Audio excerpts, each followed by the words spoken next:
One particular night, something happened. Bridie and her brother and sister found themselves inside a ghost story. One of the storytellers I met was a man named Brian Walsh. And he lived in Bay de Verde, and I was directed to him from a little museum I went into and asked people if they knew anybody who could tell me ghost stories. And Brian lived in Bay de Verde, and he had lived there all his life. He had been the mayor at one point. He worked as a fisherman, and he was a historian. He wrote a couple of books about Bay de Verde, I believe.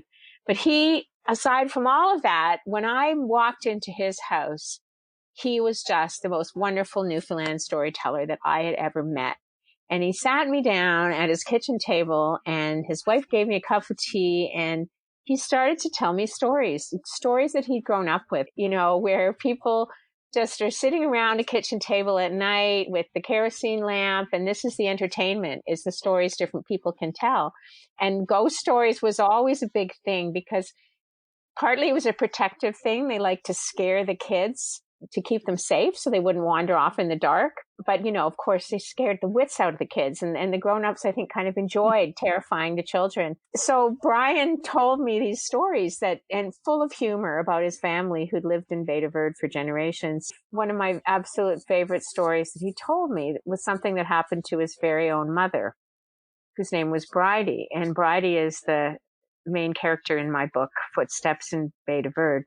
I reimagined the story a little bit so that it was all from Bridie's point of view. I took all the names that he'd given me, so that all these names are real people in the book. And then I brought the story to Brian. I sent it to him, and he was thrilled with it. And he felt I had really captured the story. And his wife, Doreen, also was happy with the way I'd written it. I've been across Canada, telling my Newfoundland ghost stories. And this was always the pride of place. It would usually be the last story I told because it's a very traditional story, but it has humor and little twists that you might not expect.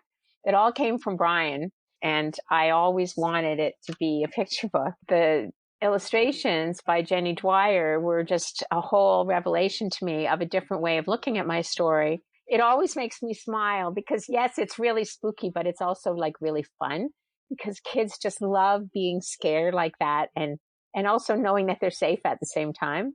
Yeah, it is scary, but we are in bed all together and we're okay because we're together, right? But are we ever scared?